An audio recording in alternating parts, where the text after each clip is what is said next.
We're going to talk about Pleco. I don't know everything there is to know about Pleco, and there are a few things that Pleco offers that I don't use out of preference, so I'm not very familiar with them. But I'm going to tell you what I know about Pleco and how I use it in hopes that it will help you break the ice and start formulating your own way of using it, help you learn Chinese faster. So currently I'm on an Android. All the features that I'm going to talk about should also be on iOS, but you can refer to the online manual and just do a search on it and find the actual location of it. So going into this, this is the app. You open it up. This is the screen that you're going to see, but your control panel is on the left here. It's got everything that that you're going to be messing with. So I'm going to go ahead and suggest that you get the paid version. There are two paid versions. There's the $30 one, and there's the more expensive one. I suggest getting the $30 one. If you're serious about learning Chinese, it's a one-time payment. It's not that much if you consider how long you're going to be using this app. It comes with a couple extra dictionaries and the OCR screen reader, which is honestly what you're really paying for. It's very beneficial. So up at the top here we have two hotkeys. We have the day and night hotkey. It's going to change your theme. I don't really use it that much, but it's there if you like to play with it. On the right here is actually a really good one. It's simplified and traditional hotkey. So right now it's in the simplified setting. Now it's in the traditional setting. The only thing this changes, that doesn't change the Chinese throughout the app. The only thing it changes is what's on the flashcard that you're going to be looking at.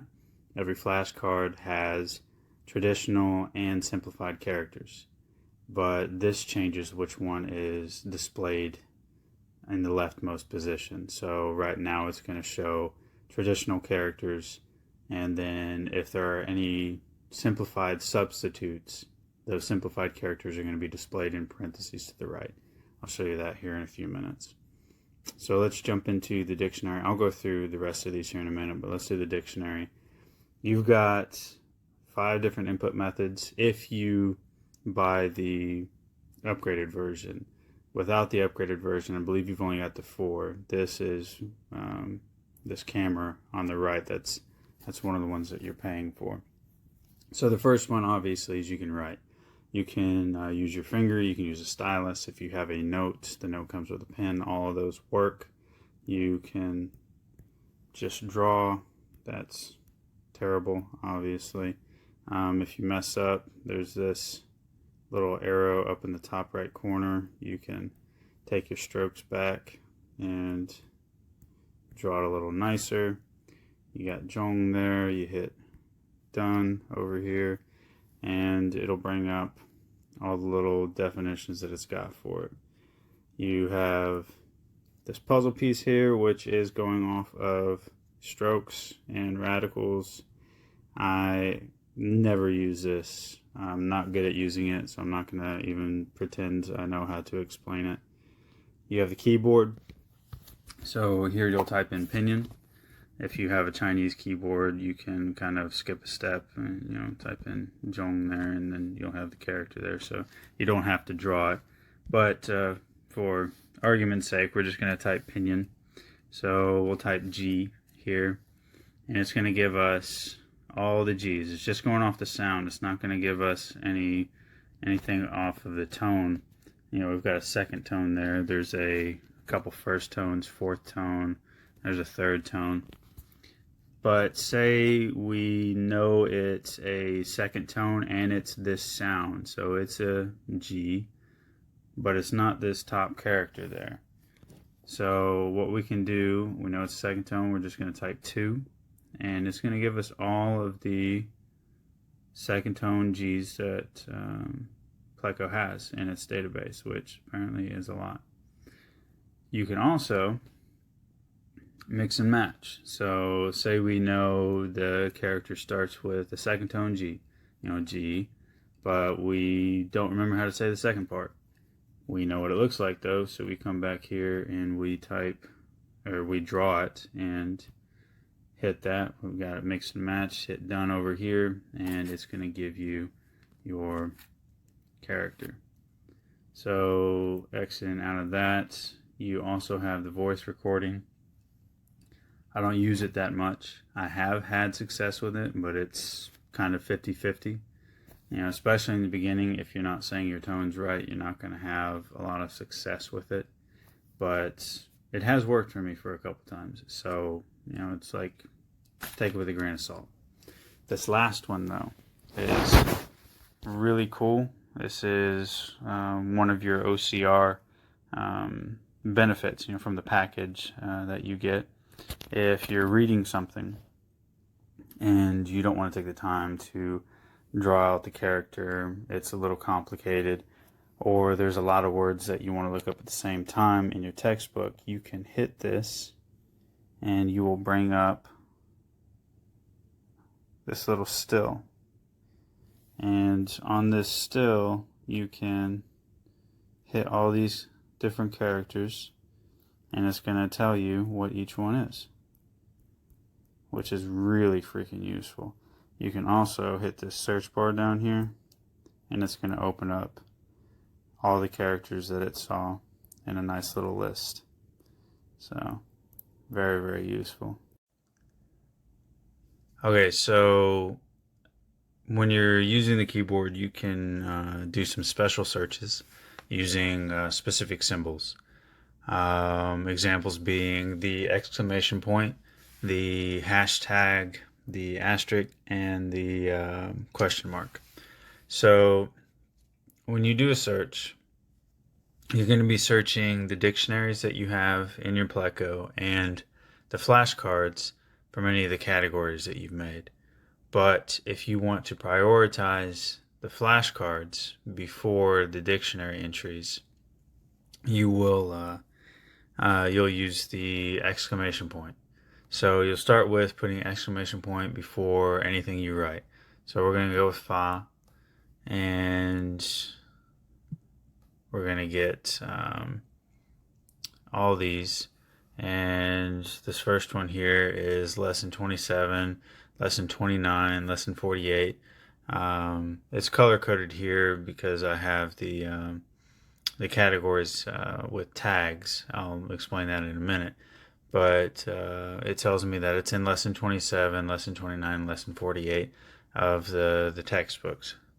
What's useful about this is a few times I'll remember a word, but I won't know what context it's usually used in, or if it's a word that's a particular grammar point. And I want a good example of it. Yes, Pleco has example sentences, but I know that this word, fa, is used in lesson 27. So if I want to go back to where I learned it, I can go to lesson 27, find the presentation, read the presentation, and review that word in context.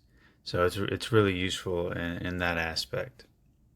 So you've also got this FOS in lesson 71, this FON is in lesson 48. So all these are tagged. These are all flashcards that I have in my categories. So the next one is, if you want words that pertain to a certain topic, an example being a wedding, you're going to use the hashtag. So you're going to hashtag and then type wedding. And then you're going to get all these words that pertain to this event, to this topic. So you've got hunli, you got hun, she, shirt. So all these words in the definition, they have the word wedding. And you scroll down, hundien, all these things. These this hashtag is good, especially for OPI. So with work experience, hobbies. Say you worked at a factory and you want some like specific words that pertain to working in a factory, or you're interested in carpentry and you want some specific words that pertain to carpentry. You can use this to broaden your vocabulary on these specific topics. Now, the asterisk and the question mark I don't really use. They're kind of, I haven't thought of a good use for them yet, but for instance, the asterisk. So, say you have a character and you want to search, for instance, Boo. We'll drop a character in here. So, this is going to give me a list of all the words, all the entries that Pleco has in the dictionaries and in the categories that include boo in the word. So it doesn't matter if it's in the first character space, the second character space, or the third character space. It'll list it. So we've got boo, we've got I boo, bamboo, buan. So all these words include that character. This is good. The only thing that I can think of that would really this method would benefit you is if you're confused with some of the characters or some of the words that use the same character, and you're just getting them mixed up, and you want to study a bunch of them together so you can help differentiate between the different words. Aside from that, I don't see much use in this one. So, as far as the question mark goes, the question mark is basically they have it defined as a wild card. So, if you have a word or a character, or let's go with the word. You have a word, and you know that the certain character is in it, but you can't remember the other character. You can use the question mark as a wild card. So you can put the question mark there and type in Dway. So there's a word. It's something Dway. Be Dway to compare. It's not exactly what I'm looking for, but I can scroll. So fan Dway is actually what I was looking for. So this is a good way to kind of hunt. It will narrow the field a little bit. So you put the question mark in the space of the character that you don't know. So in this case, we didn't know the first character, but you can put it in any placement. Second character, third character, however you want to use it. But that's all the special symbols that can be used to help you search for specific words. Moving on to let's go into flashcards. So let's do we're gonna do how. Let's go into here. Look at this flashcard. So the definition flashcard is a little bit different from a test flashcard, but it contains a lot of the same information. So at the top here, you're going to have your character, you'll have your opinion, and a sound option. So it has audio if you want to listen to it and try to recreate the sound on your own. You have all the different definitions, which are separated by the different dictionaries that you have. So there's the PLC dictionary. Down a little bit further should be, there's your CC, OCC, UNI. So you have all these different definitions. You have examples. Every definition has the character, the opinion, little audio file, and the English version of it. This next little tab here is your stroke. So when you're writing, when you're drawing a character, especially in Pleco. If you're drawing it and it looks right, but you're still not getting the results that you're looking for, chances are your stroke order is wrong. So if you come in here, it's going to tell you how to draw each character and in what order. So you hit play and it's going to show you in real time, how it's going to do it. Or you can hit the forward button here and you can just keep tapping it and it'll show you each stroke one at a time. So that's really useful, especially on like complex characters. Now on the character, it will break it down. A lot of times it's going to break it down into radicals and tell you what each radical means. This is cool if you want to dive into, some of the finer details of Chinese. Words is cool as well. You've got words beginning and words containing. So words beginning is going to give you every character in the dictionary in Pleco that starts with Hao. So Hao Xiang is all these start with Hao, and then it's got words containing. So not necessarily has to start with Hao, but it has Hao in it. So you've got Hao Xiang there. Then we got Yo Hao, Jir Hao. It's really cool if you want to learn characters side by side. A lot of characters will, or a lot of words will share a character, but they'll have subtle different meanings or different meanings altogether. This is a good way to learn them all together, so you can it can help you differentiate the different words. Sentences, it gives you example sentences. Some of them can be complex, some of them are just phrases, but it will give you the Chinese with the word used in it, audio, pinyin, English, same as pretty much everywhere else. Now, these color codings in the top right corner, this is in your categories, so you'll have all your flashcards organized. You can color code your categories. So this here shows me that this character Hao is in lesson 2. It's in lesson 7. These are the DLI textbooks, and then it has level 1 HSK. So this character is in all 3 of these categories within my Pleco. Now, say this character is not in a category and I want to put it in one. This up here, this box with the plus sign in it, is going to let me add to my categories. So these are all my categories that I have. I've got unit 1 through 14, some gloss, there's HSK 1 through 6. These are some supplementary ones that I've made myself.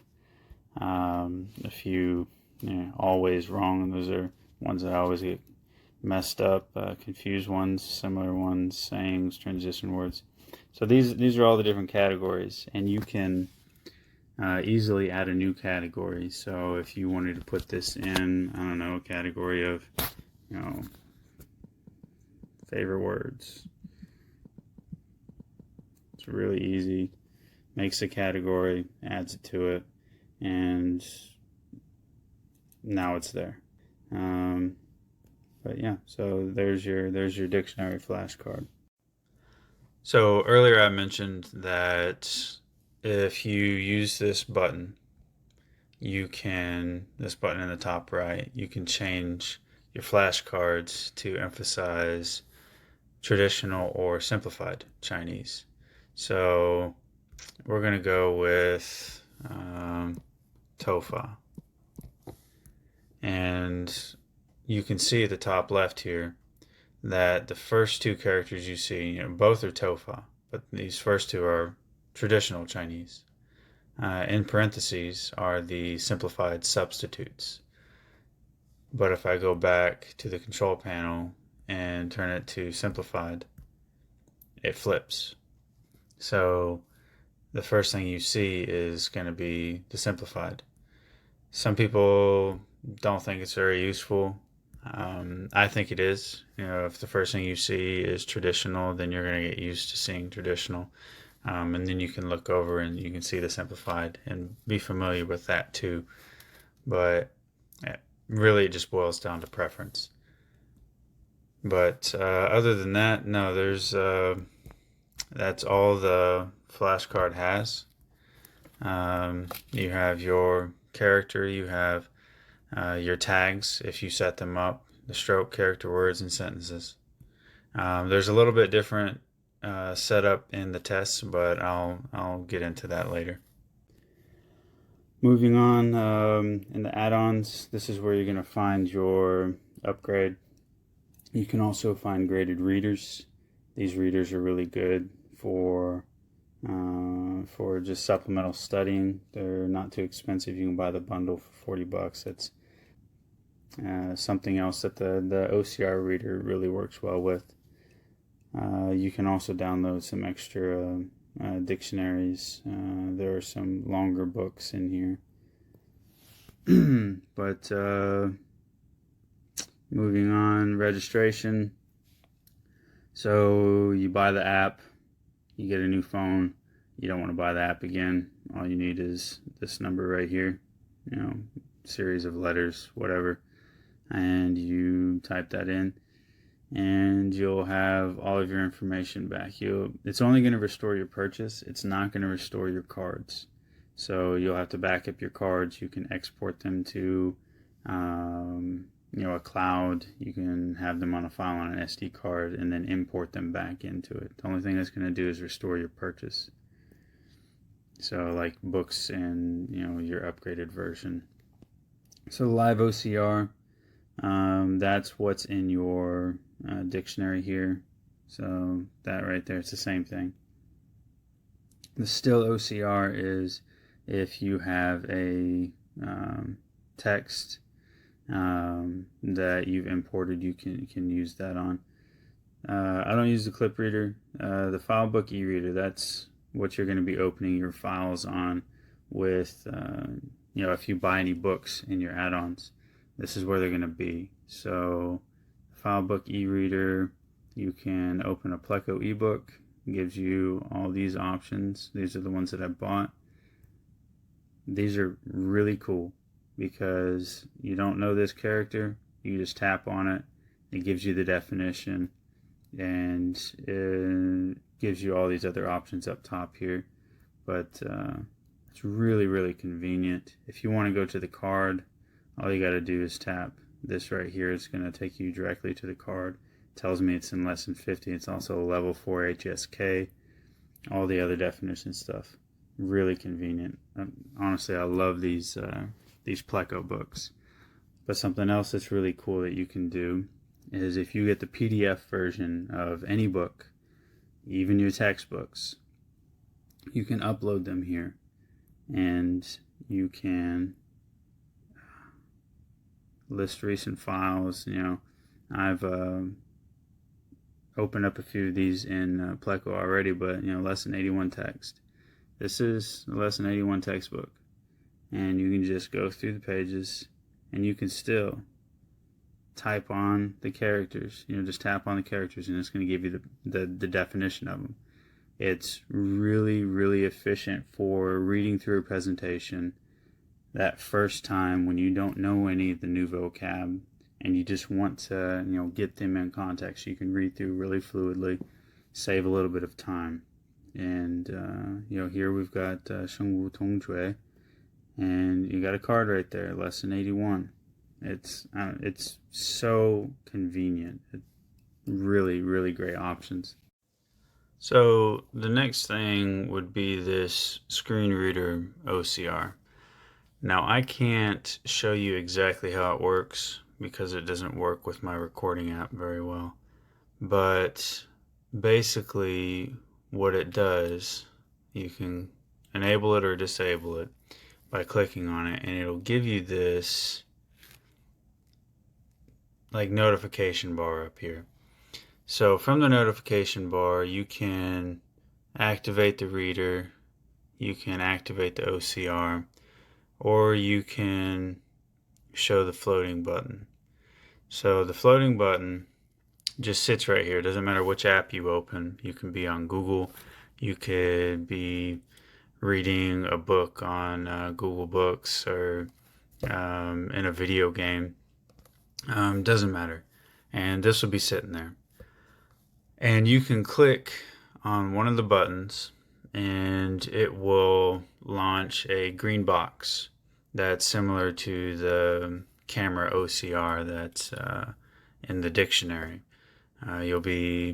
It'll launch this box around the text that's on the screen, and it will allow you to basically plug and play. You'll tap a character and it'll give you the Pleco definition of that character. It's really useful if you're, say, on BBC and you're reading a news article in Chinese. There's a character you don't know and you just want to read through it really quick. You can launch this. It's pretty useful. I've only used it a handful of times, but still, it's pretty cool. So next we're going to be talking about the flashcards. We have this organized cards here, but we need to talk about how to get cards. So you hit this and you get a few different options. You get import, export, backup, and restore, and then pre-made cards. So for somebody like me, I've got a full database full of categories and flashcards. And if I wanted to send that to somebody, I would use the export cards. It will make a condensed file, and I can put that file somewhere, email it to somebody, then they can use that file, go into import, and then import will take that file, blow it back up, and that person will have the same cards that I have. Backup and restore work about in the same way. Like I was talking about earlier with the registration, you get a new phone or you have a tablet or something, and you restore your app, you restore your purchases, so you have your dictionaries and you have your OCR and any books that you've bought, but you don't have any of your cards. You use backup. You can back up your database to your cloud, and then when you want to put those cards on another device, you can just use restore. The pre-made cards is just a quick download if you don't have anybody to send you their database. You can get started really quick with the pre-made.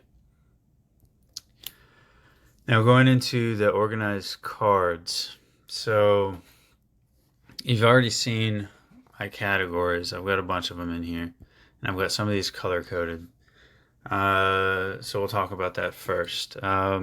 If you long press, you can get this drop down window, and it's got all these different options: view, rename, change tag, remove tag, move, copy, split, combine. I don't use the split, combine, any of that. Right here, you just want to focus on the change tag or remove tag. You click on this and you can create a short name for the tag and then color code it. You've got the regular mode and the night mode there. Other things about organized cards, you can create a new category up here. Pretty easy, new card, and you can edit. Edit's good for rearranging your categories, or if you want to select multiple and move them to a subfolder or copy them and put the same cards in another place. It's very easy. Or if you accidentally copied them, you didn't mean to, you can easily delete them. Last thing I can think of about the organized cards is you can only make folders 3 tiers deep. So we have our main folders, first tier, second tier folders, and third tier folders, and then we have our cards. It won't let you make 4th tier folders, but you've got 3, so it's not really that much of a loss. Now I've only got color coding down to the second tier, because if you go into a card and you can see at the top right, you've only got room for 3 codes, 3 tags. If you make any more than that, they just get cut off, so it's really kind of a waste of time. Sometimes they overlap. For simpler ones like this, you'll have them in 3 or 4 different lessons, and then they'll also be in HSK. So there's really not much you can do about that, but really the ones that I want to see are the lessons. So I've got the units 1 through 14 color coded, and then I've got my HSK also color coded, just because I'm interested in where the words I'm learning kind of line up with HSK. For settings, I don't really mess with much. You have your basic, general settings. You have, your about Pleco, restore and backup settings. This is different than the restore and backup cards. So if you want your settings to be backed up, you have to do this separately. The only thing that I've messed with in here is the flashcards. So when I went to add that how to a new category, I just tapped that box with the plus sign in it.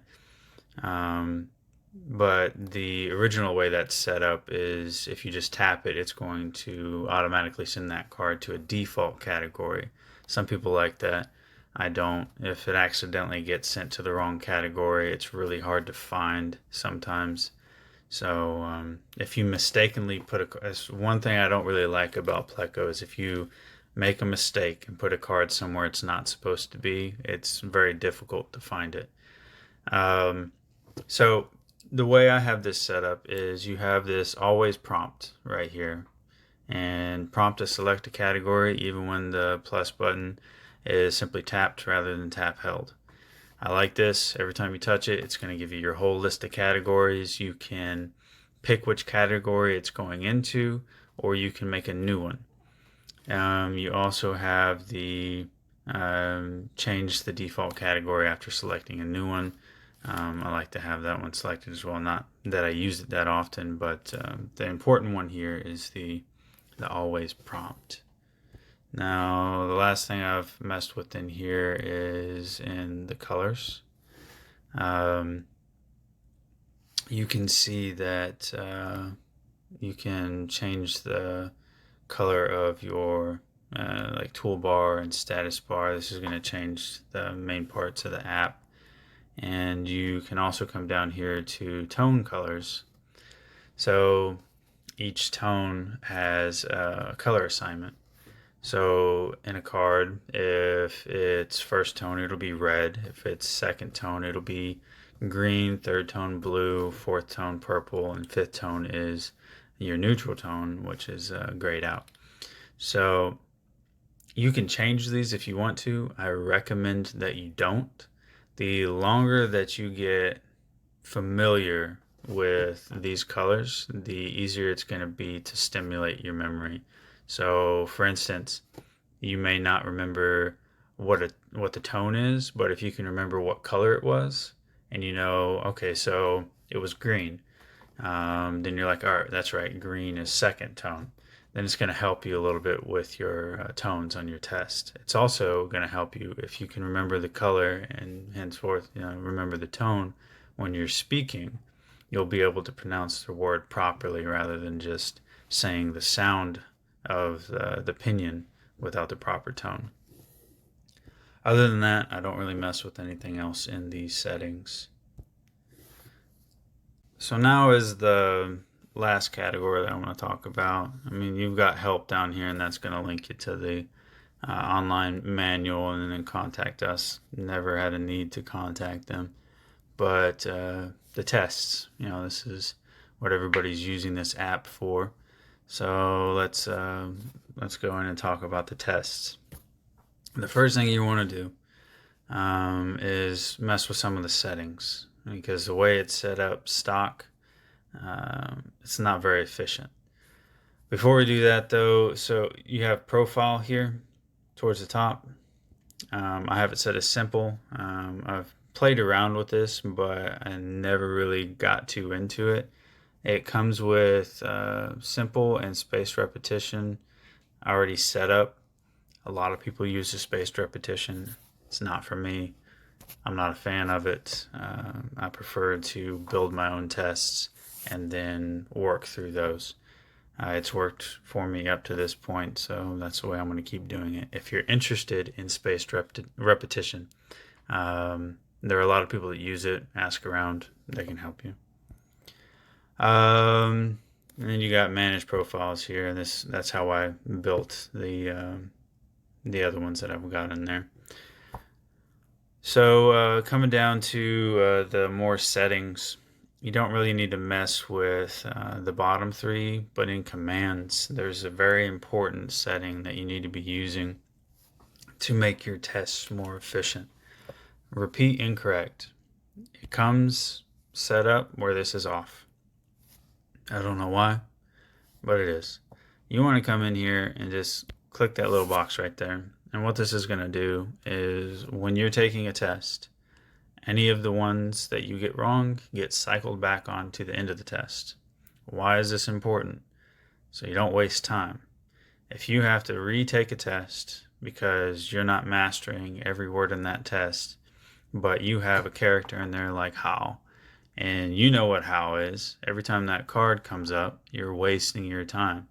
You know, when you start doing tests that are hundreds of words long, you know, if you have 100 of those words that you already know, then you just wasted all that time going through those. But with this, it'll take the ones that you don't know, the ones that you have trouble with, and it'll put it at the end of the test. So you'll get the easy ones, quote unquote easy ones, out of the way real fast, and then you'll just have the ones that you need to work on. Now you have two options. So you have repeating correct, and I always have it set up at the end of test, but you do have another option. You can put it during the test. You can use this. I don't particularly like it, but the way it works is you can set a delay. So the delay is just on time. It's not on cards. So say you go through and you get TOEFL, and you don't know what TOEFL is. You will, for instance, set a 2-minute timer.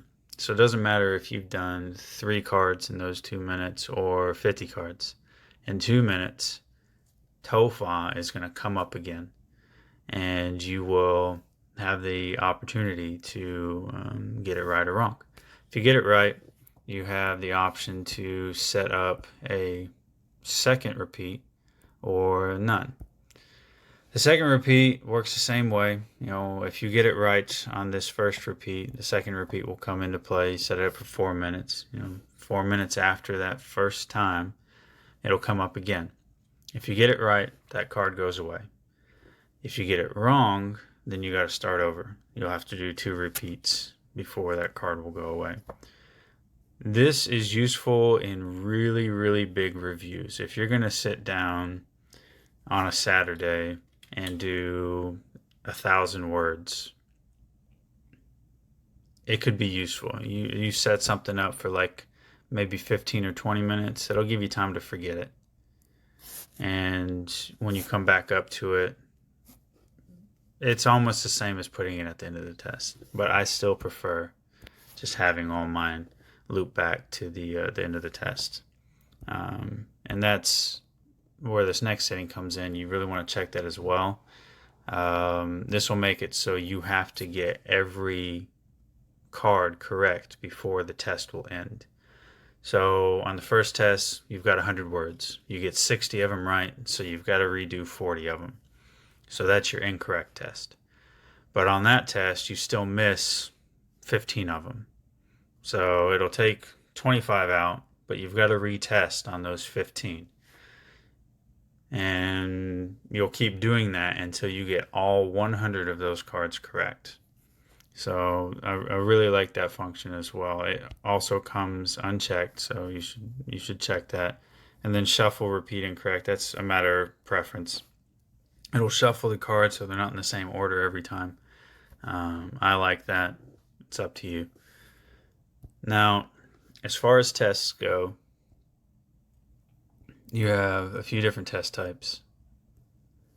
You've got the review only, I've used that a couple times. I'm not a fan. My favorite test is the self-graded. Um, I don't like the multiple choice, the stroke order, or the tone practice. The tone practice is a waste of time because you can do the same thing in fill in the blanks with, it's more efficient and you can get more out of it. The stroke order is if you're really into writing, but you can also do that and fill in the blanks. So the two main test types I use. When I first started, I was heavy into the fill in the blanks. Now, really all I use is the self-graded because mostly what I do is review. So going into the fill in the blanks, you have the prompt for and the show. So the prompt for is what you're testing for. And you can prompt for character or pronunciation. If you prompt for characters, you have to draw it. If you prompt for pronunciation, you have to spell it and you have to include the tone. The way you do this is you just type the number. So our first test, for me at least, when I'm learning a new set of vocab, the first thing I'm going to do is do the pronunciation test. So you have this show, and this is what it's going to give you on your flashcard. I'll use character. So this is going to be reading practice. You're going to look at the character. You need to visually recognize it. So this is going to train your reading. And the pronunciation is what it's asking for. So it's going to train your opinion spelling and your tone retention. You can also, if you're having trouble with, like there's a lot of vocab or it's really, really different than what you're used to, sometimes I'll do characters, definition, and audio all together just to give me as much as I can to try to work through it. And then I'll come back to just characters. Kind of like to break the ice and just, it may take a little longer, but if I'm having trouble with it, then, it's good to take a step back. So it comes automatically with max number of cards all. You can come into card categories and you can pick down to your third tier which categories you want. So semester 1, unit 1, you can do the whole semester or the whole unit. You can do the whole unit, you can do the whole lesson, or you can do the presentation. So we'll do presentation 1 here and we'll save it. And what comes up is your character. And since we have it set at Fontita, traditional, that's what shows up to the left. This is what you're first going to look at. And then it has the substitute in parentheses because there's only one form for this shin, but there's two for the mu. Now, what it's going to make you do is you have to spell it out. So I'm not going to spell it. I'm just going to hit the numbers there to show you what it's looking for. So what it wanted is the SHENME. So that's what you need to type in there. And for the second tone, well, here, I'll do the next one. Let's see. So, okay. So this is Xiansheng. So we're going to type Xian, that's a first tone, and then Sheng. And this Sheng is usually a first tone, but in this word it's a neutral tone. Xiansheng. So neutral tone, you can leave it blank or you can type a 5. And then what's going to show up is your characters. It's going to highlight the tones. It was all grayed out before because I didn't want to give the color code away, but now it's lit up. Red is first tone, gray is fifth tone. And then you've got your definitions through here. If you want to go to the actual card in the dictionary, you can hit that button, and this is what's in your database. Shows the difference between the test card and the database card. This down here will let you cycle through your dictionaries. So if you hit this, it's going to change it to the CC, OCC, and then the original PLC. Sometimes different dictionaries will have different interpretations of the word, and it could help you remember if you cycle through them. It could help you understand the character a little bit better. Now we have a few buttons over here. This is your test taking button, but this here is your edit, and then this is to go back. If you click this one, you can go back to earlier cards and look at them. You can't go forward, obviously, because you haven't seen that card yet.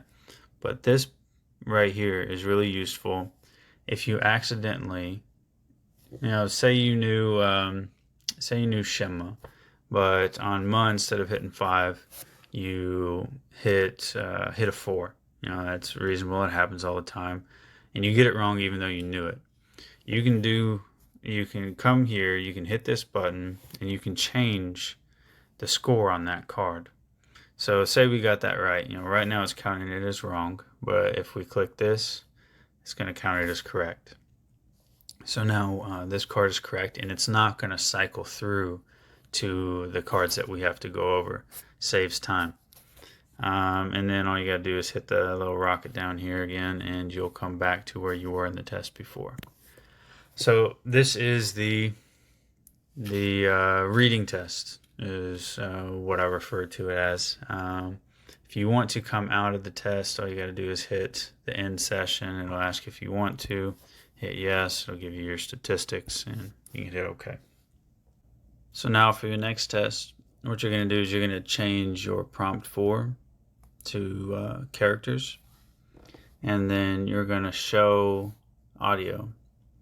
Now, you prompt for characters because you want to be practicing your writing, and you're showing audio so you can practice your listening.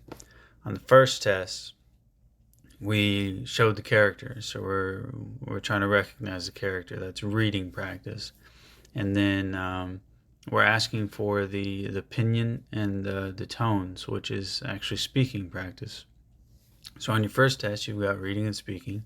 And on this test, you've got listening and writing, which is pretty much everything you're going to be tested on. So in 2 tests, you're training everything that you need to. So on this one, this is pretty much everything that you need to change. You're just going to change the prompt 40 characters in the show to audio. Everything else is going to stay the same. Alright, so we're going to come up here and hit begin test session. 先生 We've got 先生 as our first one, so we're going to write this out. And down here we've got our suggested. We got a whole list of them, but that's the first one right there that we wanted. And then we're going to do sheng. Well, it's 5th tone in this one, but 先生 there we go. We got it right. It reveals everything else about the card. Let's get this next one wrong and see what happens. 请问 So we got Qingwen. We'll just scribble something. 请问 So if you get it wrong and you want to practice it, all you need to do is hit this little paintbrush up here. So you can look at the character right there and then come down here and practice it.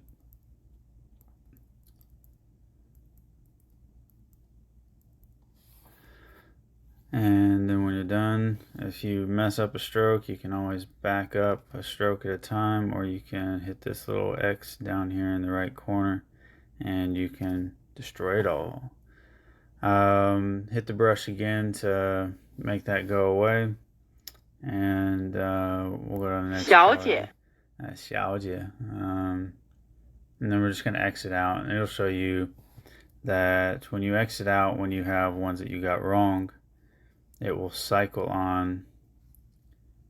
请问 So, 请问. So in order to get this to go out, we can either just hit X and leave, or we'll just go ahead and write it out. There's Qing, 3rd tone. And then we'll do the traditional form of when. And there we go. 请问 Got that one right. And it will cycle out. Gave us our statistics, and that's it. There's one more test that I like to do. It is a review test, and it is not a fill in the blank. It is the self-graded. And for the self-graded, I will either show characters or I will show audio. So I'm testing either my reading or my listening. But with these, I'm also testing tones and definition. If I see a character, then I'm going to say it out loud and try to match the tone, and then say the definition. If I get any of those wrong, then you'll come in here. So this is Qing Wen. It's third tone, fourth tone, and it's like please, or may I ask. It's like a formal request. 请问 So I got that right, and then I would mark correct. This one, I have no idea. Or I know it's wo, but I don't know if it's second tone or fourth tone, and I know it means me. So I hit on it. 我 Okay, now I see it's blue, it's third tone. I can mark it wrong because I didn't get the tone right. It's that sort of test. Let's exit out of this. And you can do that for the characters for reading, and then the audio for listening. Obviously, like you can do the writing if you wanted to on the audio. I don't. 名字 If you wanted to do the writing on the audio, all you have to do is hit this little paintbrush, and you can write all over your screen. We'll exit out of that. And that's about it. That's everything I know about Pleco. Everything I use, the tests I take, and the settings that I use. The only thing I don't have, like I said, is I don't have much experience with the spaced repetition. If somebody wants to add that on, they can. Or if you know somebody that knows how to use it, just ask them. Aside from that, that's it. I wish you guys luck, and I hope this helped.